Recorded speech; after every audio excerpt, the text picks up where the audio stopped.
الرحمن الرحيم. السلام عليكم ورحمة الله وبركاته. إن الحمد لله نحمده ونستعينه ونستغفره ونعوذ بالله من شرور أنفسنا ومن سيئات أعمالنا.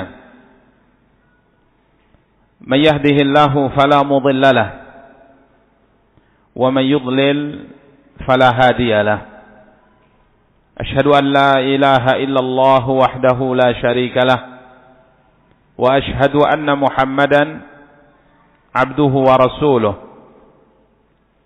صلوات ربي وسلامه عليه وعلى آله وأصحابه ومن اهتدى بهديه واستنى بسنته إلى يوم الدين وسلم تسليما كثيرا. أما بعد.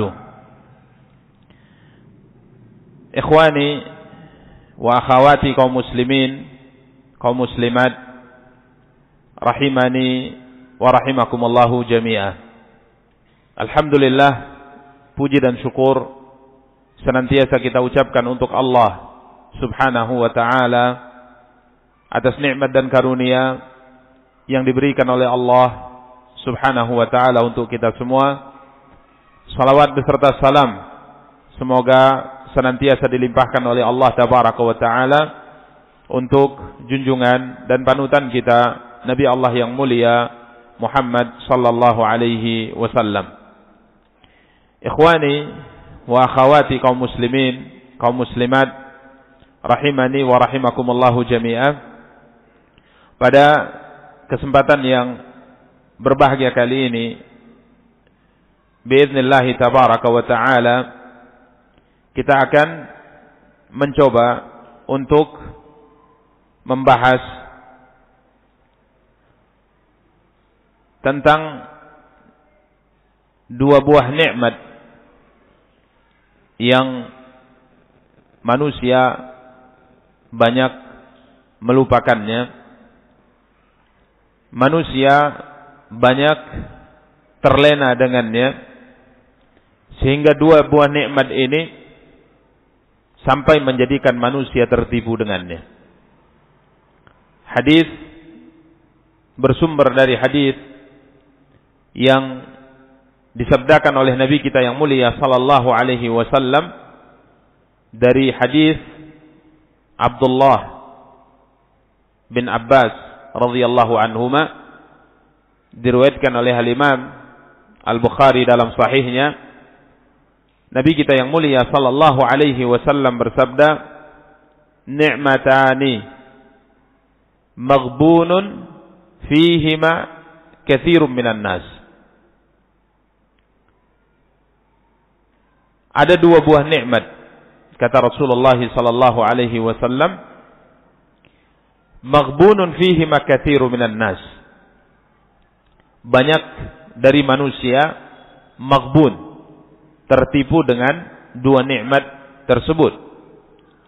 Rasulullah sallallahu alaihi wasallam bersabda, as-sihhatu wal faragh. Nikmat sehat, nikmat sehat dan nikmat al-faragh, waktu luang. Para ikhwah dan para akhwat yang dimuliakan dan dirahmati oleh Allah, biiznillah tabaraka wa ta'ala, pada kesempatan yang berbahagia kali ini kita akan mencoba untuk menjelaskan tentang dua nikmat besar ini yang Allah anugerahkan kepada kita, yang banyak manusia tertipu dengan dua nikmat ini. Semoga dengan penjelasan yang kita sampaikan kita bisa memanfaatkan dua nikmat besar yang Allah berikan kepada kita ini dengan sebaik-baiknya, sehingga kita tidak termasuk di kalangan, di kelompok orang-orang yang tertipu dengan dua nikmat tersebut.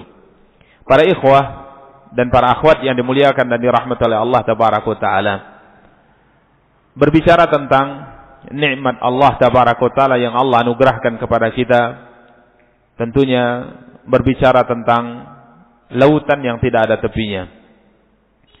Karena nikmat yang Allah Tabaraka wa ta'ala berikan kepada kita sangatlah banyak.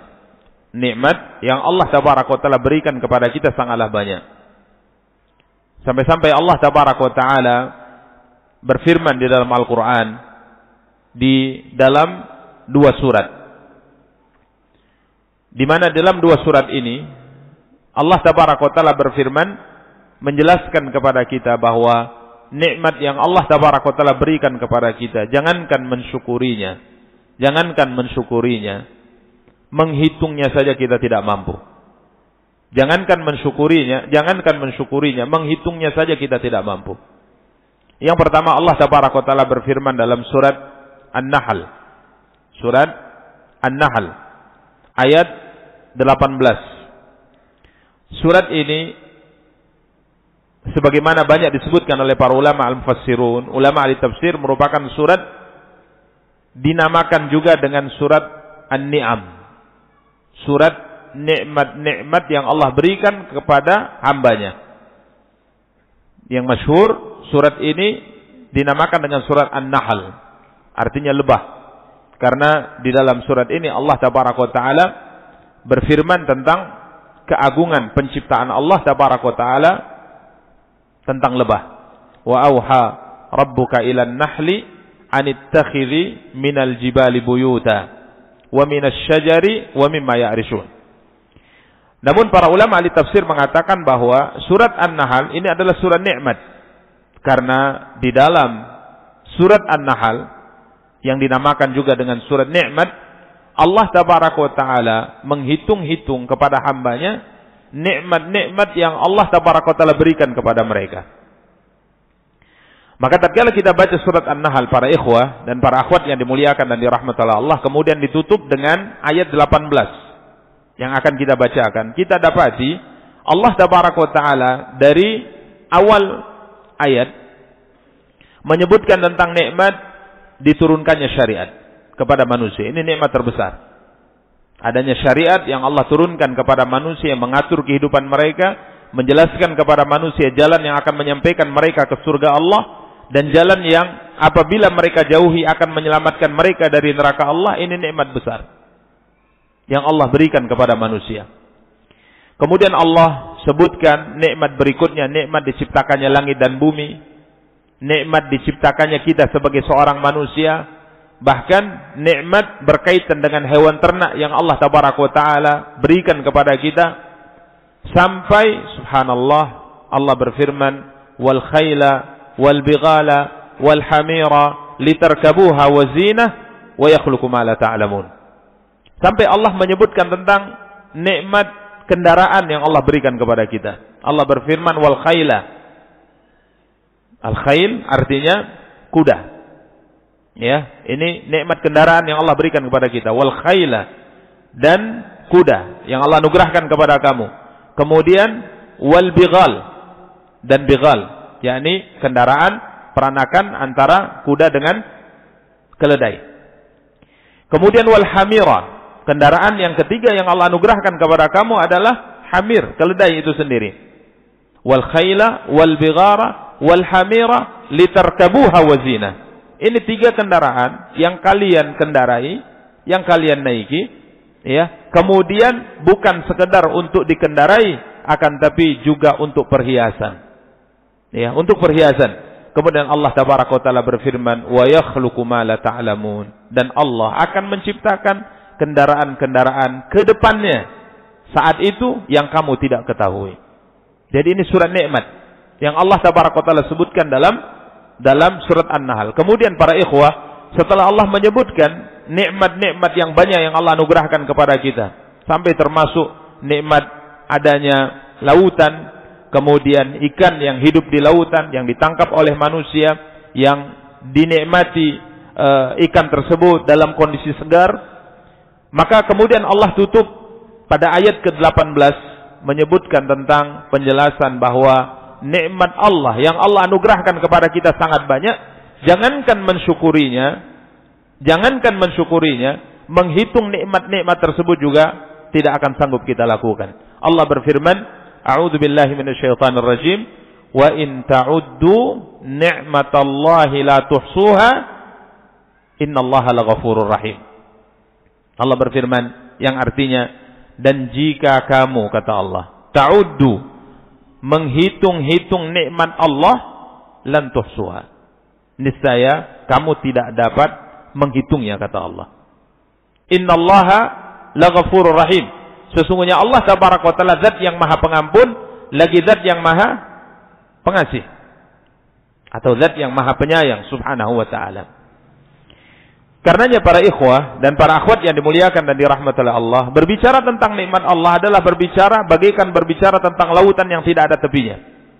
Sebagaimana yang Allah sebutkan dalam ayat yang mulia ini, jangankan mensyukuri nikmat, menghitung nikmat Allah saja yang Allah anugerahkan kepada kita, kita tidak mampu.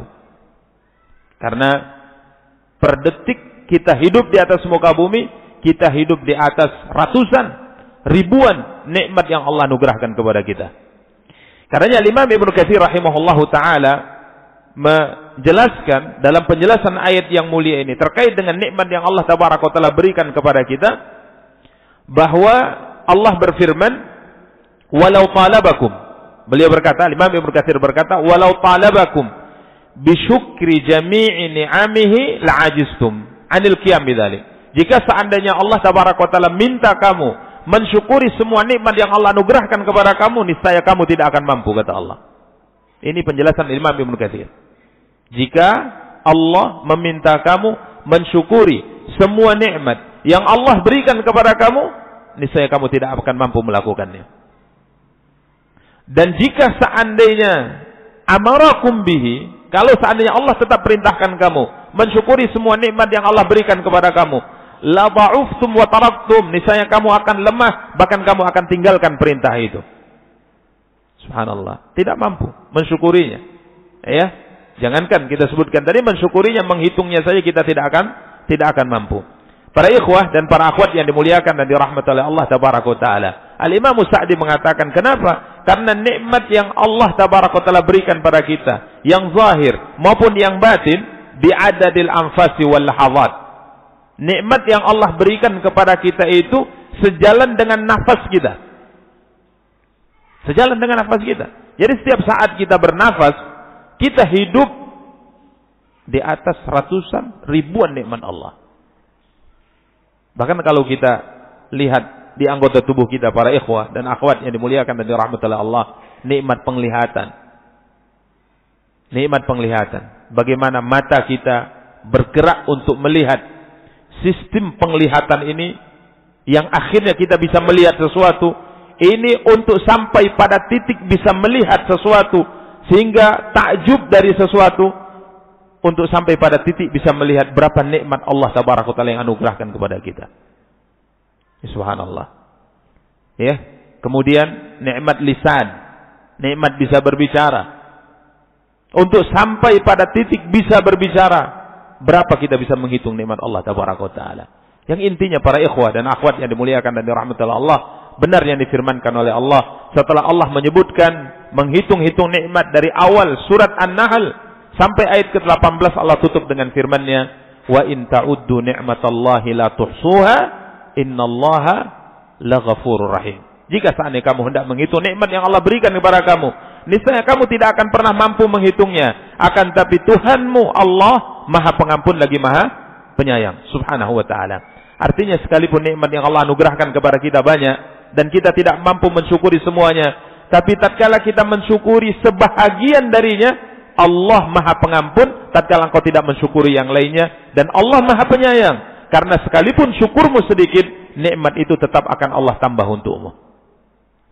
Kemudian ayat yang kedua yang Allah firmankan dengan nada yang sama, dengan kalimat yang sama, kita lihat dalam surat Ibrahim ayat 34. Surat Ibrahim ayat 34, di mana Allah berfirman, wa ataakum min kulli ma sa'altumu wa in ta'uddu ni'matallahi la tuhsuha innal insana ladzalumun kafar. Allah berfirman yang artinya, dan Dia telah memberikanmu keperluan-keperluanmu dari segala apa yang kamu mohonkan kepadanya, bahkan apa yang tidak kita mohonkan juga diberikan oleh Allah. Subhanallah. Para ulama tafsir menjelaskan demikian. Wa atakum min kulli ma sa'altumu. Allah memberikan kepadamu apa yang kau minta. Allah berikan. Apa yang kita minta Allah berikan. Kita minta ini, kita minta itu, Allah berikan. Bahkan para ulama ahli tafsir mengatakan, sampai pada perkara-perkara yang kita tidak memintanya, Allah juga berikan. Kadang kita minta sesuatu, minta tertentu. Contoh misalnya kita minta rezeki kepada Allah sekian. Rezeki tertentu. Tapi kiranya rezeki yang Allah berikan kepada kita lebih dari apa yang kita minta. Ini subhanallah, nikmat Allah tabaraka wa ta'ala. Wa atakum min kulli ma sa'altumuh. Sehingga subhanallah, Allah tabaraka wa ta'ala berfirman, kembali mengulang apa yang Allah firmankan dalam surah An-Nahl ayat 18, wa in ta'uddu ni'matallahi la tuhsuha. Jika seandainya engkau hendak menghitung nikmat yang Allah berikan kepada kamu, niscaya kamu tidak akan pernah mampu menghitungnya. Kemudian Allah menutup firman-Nya, innal insana la zalumun kafar. Sesungguhnya manusia adalah orang-orang yang sangat zalim dan mengingkari nikmat Allah tabaraka wa ta'ala. Para ikhwah, para akhwat yang dimuliakan dan dirahmati oleh Allah tabaraka wa ta'ala, kenapa kita tidak mampu mensyukurinya? Al-Imam Ibnu Katsir rahimahullah menyebutkan sebuah asar dari Nabi Allah yang mulia Daud alaihi salam. Daud alaihi salam, di mana beliau nukilkan asar dari Nabi Allah Daud, karena Nabi Allah Daud di antara nabi yang memiliki keistimewaan senantiasa bersyukur. Jadi kesyukurannya kepada Allah dalam nikmat yang Allah berikan kepadanya sehari-hari sangat menonjol. Ya, sehingga disebutkan dalam sebuah hadis, sesungguhnya Allah tabaraka wa taala sangat ridha kepada seorang hamba tatkala ia makan, ia bersyukur kepada Allah. Setelah makan ia bersyukur kepada Allah, setelah minum ia bersyukur kepada Allah. Kemudian Nabi sebutkan dalam riwayat, Nabi Allah Daud alaihi salam, Nabi Allah Daud setelah makan ia memuji Allah, bersyukur pada Allah, setelah minum ia memuji dan bersyukur pada Allah. Sehingga Allah sebutkan dalam Al-Qur'an, i'malu ala Dawud syukra wa qalilum min ibadiyas syakur. Beramallah wahai keluarga Daud sebagai bentuk syukur kalian kepada Allah, dan sedikit dari hambaku yang mampu bersyukur. Sehingga para ulama mengatakan ciri khas yang menonjol dari keluarga Nabi Allah Daud alaihi salam adalah bentuk syukur mereka yang sempurna kepada Allah tabaraka wa taala. Al-Imam Ibnu Katsir menukilkan sebuah asar dari Nabi Allah yang mulia Daud, di mana Nabi Daud menjelaskan kepada kita kenapa Allah tabaraka wa taala sampai mengatakan jangankan mensyukurinya, menghitung nikmat itu saja kalian tidak akan mampu. Kenapa kita tidak bisa mensyukuri semua nikmat yang Allah berikan kepada kita? Beliau mengatakan, ya Rabb, kaifa ashkuruka wa syukri laka ni'matun minka alai. Ya Allah, bagaimana aku bisa mensyukuri semua nikmat yang kau berikan kepadaku? Bentuk syukurku kepadamu ini merupakan nikmat yang lain yang Allah berikan kepadaku. Contoh misal, Allah berikan kepada kita segelas air. Segelas air. Ini nikmat. Kemudian kita teguk. Baca bismillah, kemudian kita teguk. Kita minum air ini. Ini nikmat. Kemudian tatkala kita mengatakan alhamdulillah, ini nikmat. Tatkala kita mampu mengatakan alhamdulillah, nikmat yang wajib disyukuri.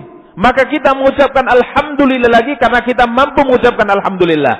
Maka alhamdulillah kedua ini juga nikmat yang wajib disyukuri. Subhanallah. Maka benar yang dikatakan oleh para ulama, tidak mungkin kita mampu mensyukuri nikmat Allah secara sempurna, tidak mungkin. Karenanya Nabi Daud mengatakan, wahai Tuhanku, bagaimana aku bisa bersyukur kepadamu dengan syukur yang sempurna? Karena syukurku kepadamu atas nikmat yang kau berikan kepadaku adalah nikmat yang lainnya.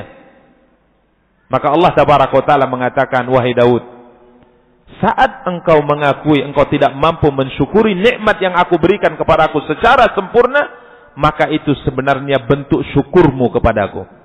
Karena kita mengakui kita adalah hamba yang lemah, kita tidak mampu mensyukuri semua nikmat yang Allah anugerahkan kepada kita. Para ikhwah dan para akhwat yang dimuliakan dan dirahmati oleh Allah, sehingga tidak ada yang bisa kita ucapkan kecuali melakukan apa yang pernah diucapkan oleh Nabi kita yang mulia sallallahu alaihi wasallam dalam hadis yang diriwayatkan oleh Imam Al-Bukhari dari hadis Abu Umamah, dari hadis Abu Umamah Al-Bahili, Ya, Abu Umamah Al-Bahili, Sudai bin Ajlan Al-Bahili radhiyallahu ta'ala an.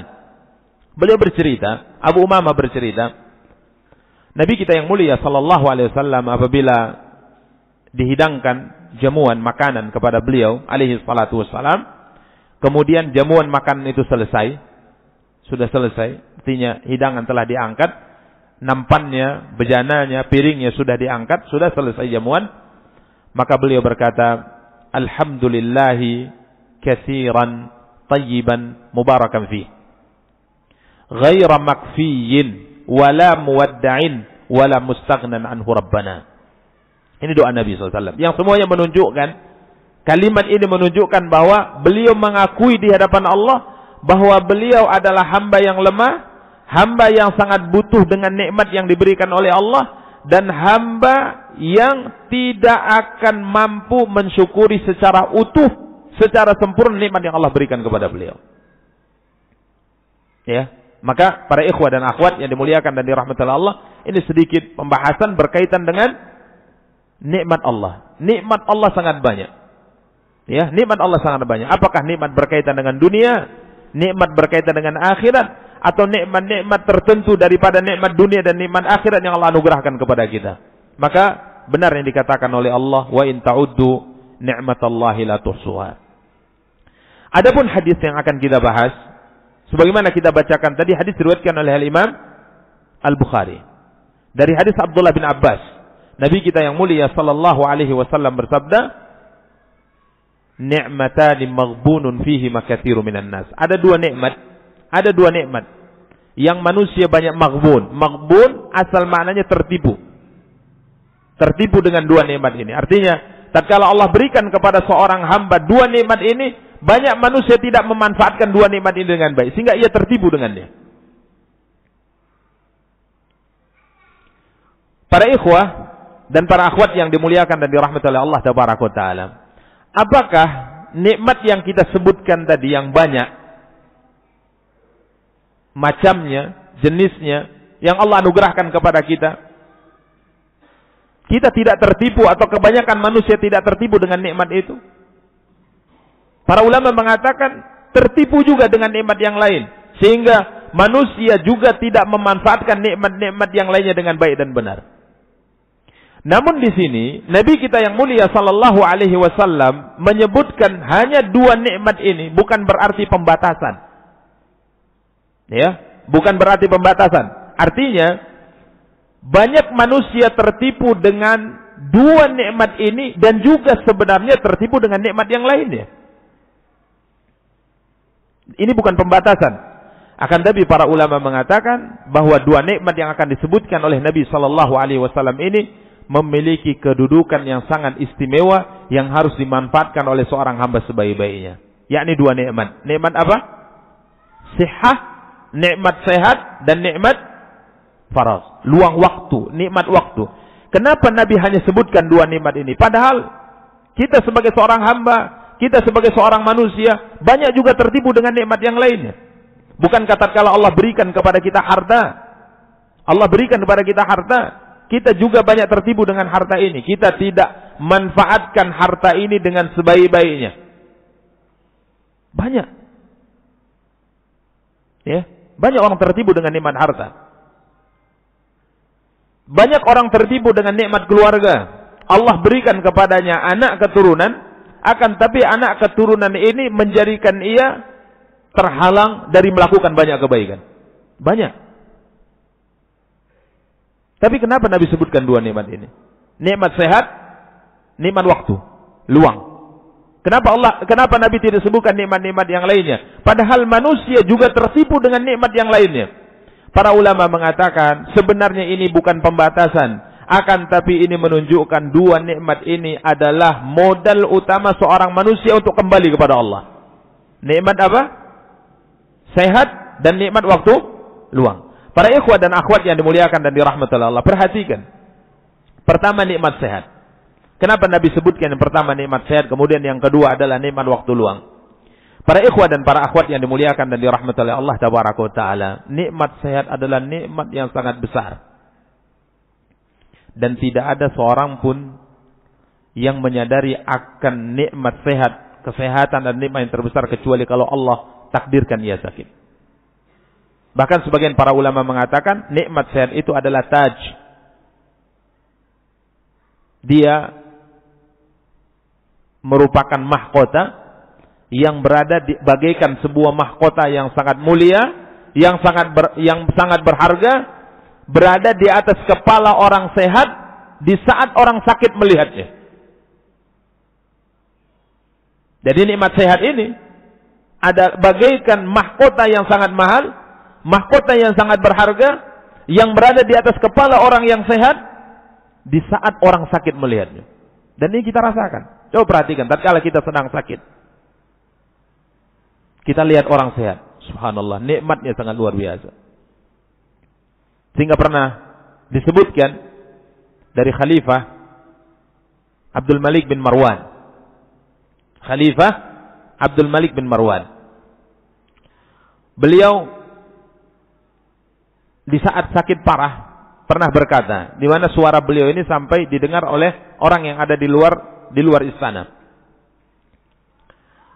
Beliau berkata, "Ya ahlan ni'am, ya ahlan ni'am, la tastaqillu syai'an minan ni'ami ma'al afiyah." Ya ahlan ni'am, la tastaqillu syai'an minan ni'ami ma'al afiyah.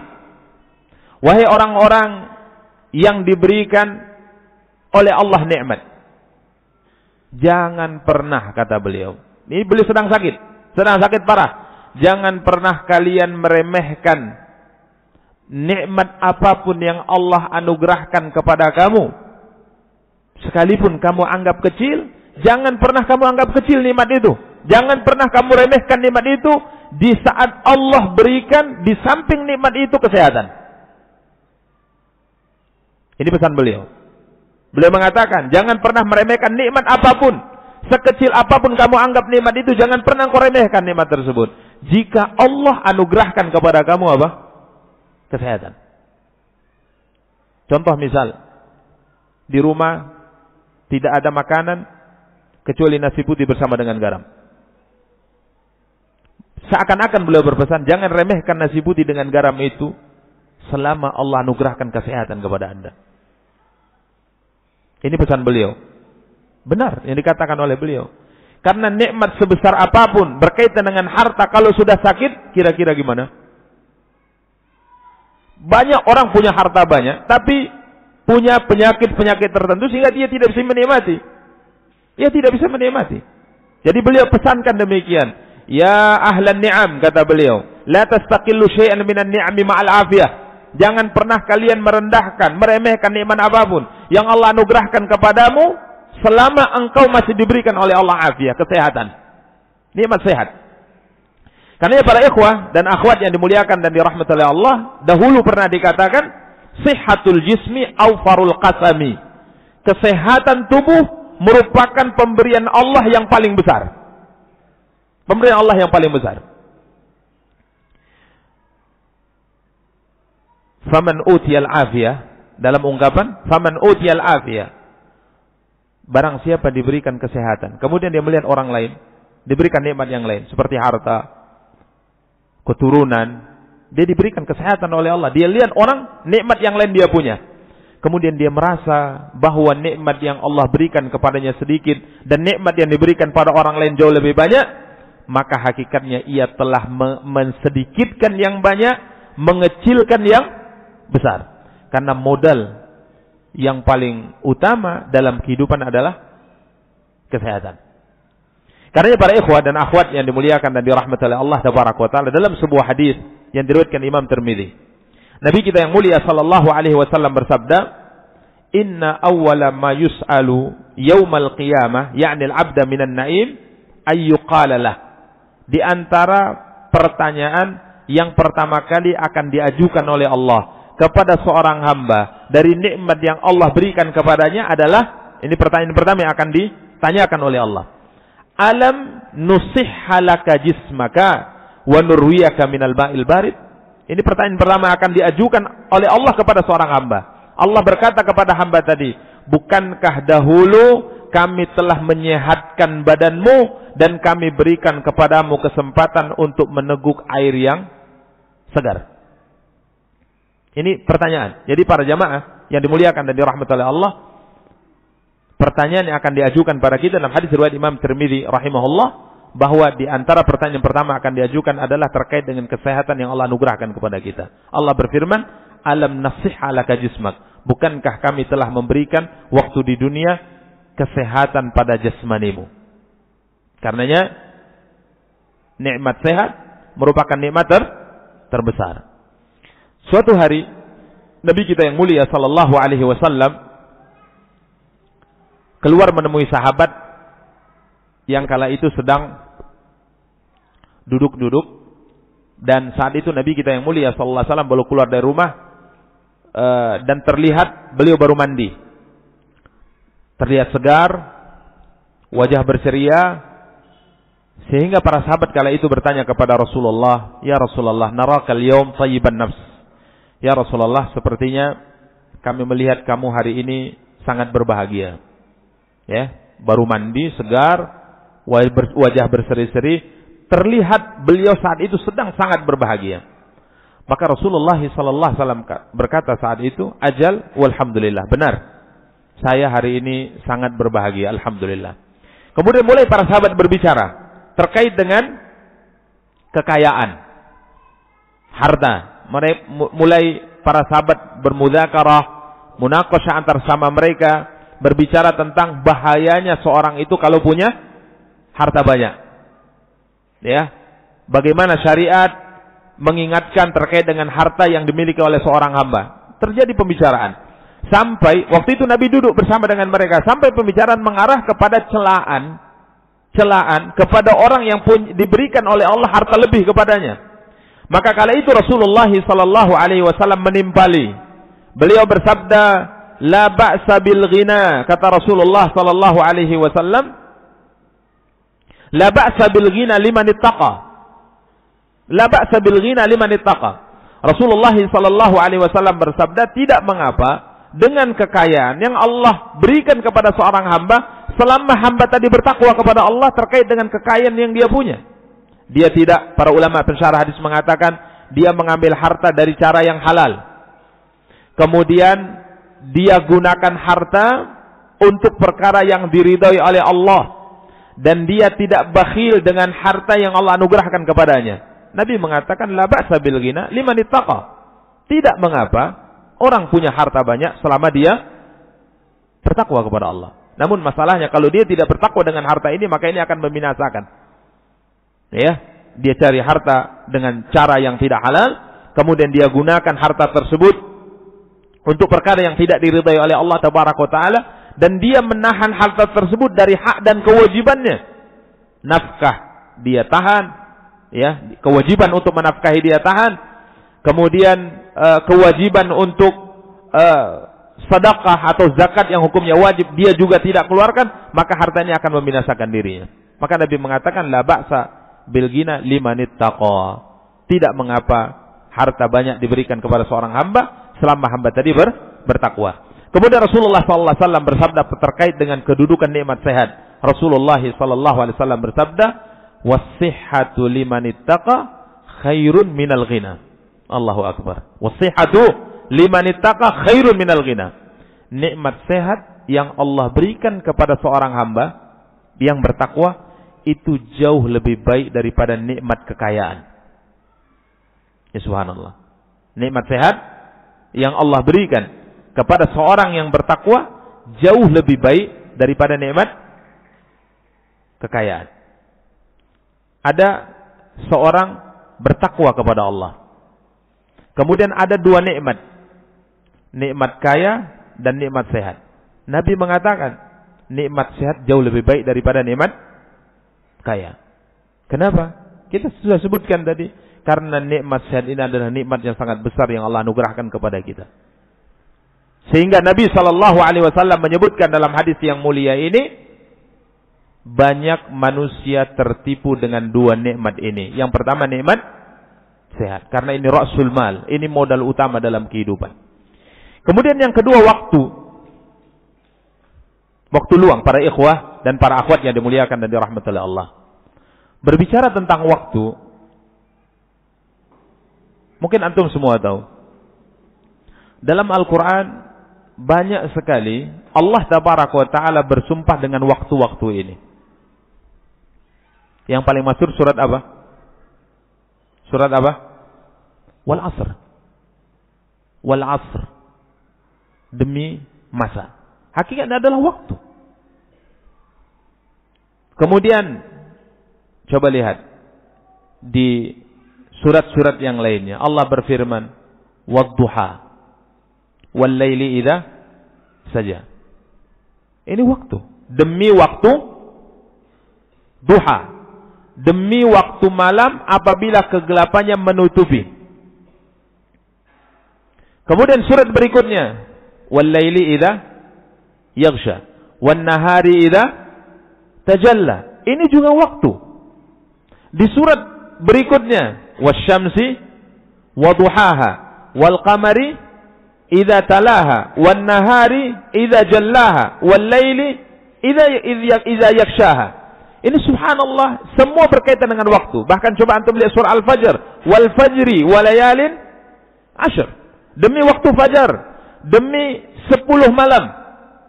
Subhanallah. Para ulama di tafsir mengatakan tidak mungkin Allah Tabaraka wa Ta'ala bersumpah dengan salah satu di antara makhluknya kecuali makhluk yang dipakai oleh Allah dalam sumpahnya merupakan waktu yang memiliki kedudukan yang sangat agung, yang sangat penting, yang harus direnungkan oleh seorang hamba. Ini waktu. Maka para ikhwah dan akhwat yang dimuliakan dan dirahmati Allah, sebagaimana nikmat sehat adalah modal utama dalam kehidupan kita untuk menuju Allah,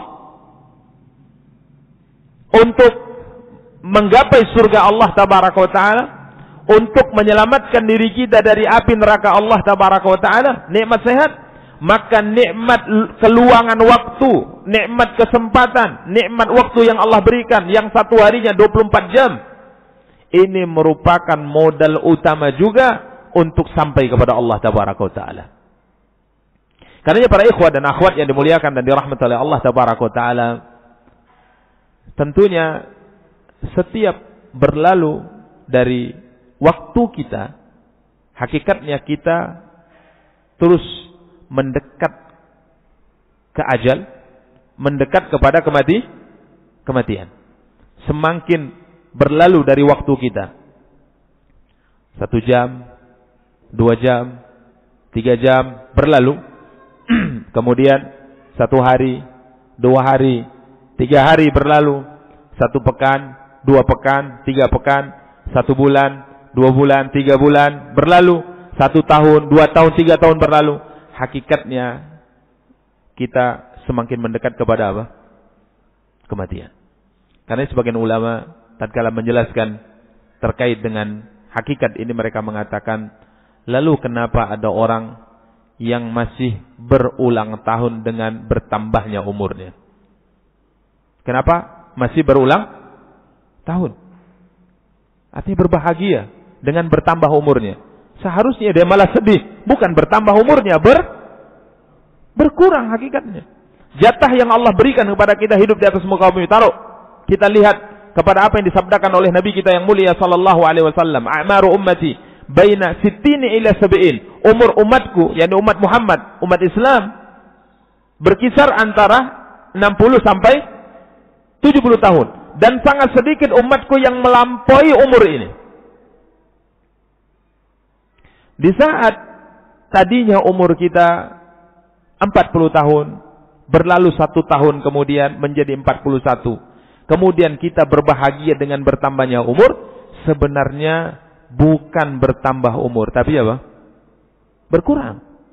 Karena jatah yang Allah berikan kepada kita 60 tahun itu berkurang 41. Maka seharusnya dengan bertambah umur bukan kita apa? Berpesta. Akan tapi kita bersedih. Kemudian kita terus memperbaiki amal kita karena waktu pertemuan kita dengan Allah semakin dekat. Ini waktu para ikhwah. Ini waktu. Maka di sini para ulama memberi kesimpulan kenapa Nabi sallallahu alaihi wasallam mengkhususkan dua nikmat ini, nikmat sehat dan nikmat waktu luang, dikarenakan keduanya adalah modal utama yang digunakan oleh seorang hamba untuk mencapai Allah tabaraka wa taala. Sama seperti berdagang. Kalau seandainya modal kita tidak ada, maka tidak mungkin kita berdagang dengan baik. Atau modal pas-pasan, tentunya usaha perdagangan kita tidak akan bisa maksimal. Begitu juga dengan sehat dan waktu luang ini. Maka jika seandainya seorang hamba, kata para ulama, diberikan kesehatan di jasmaninya, diberikan kesempatan waktu luang untuknya, maka hakikatnya ia telah memiliki modal utama untuk menggapai ridha Allah tabaraka wa taala. Karena ya para ikhwah dan para akhwat yang dimuliakan dan dirahmati Allah, berikut kita akan sebutkan bagaimana contoh nyata dari kehidupan salaf rahimahumullahu taala, kehidupan para ulama kita rahimahumullah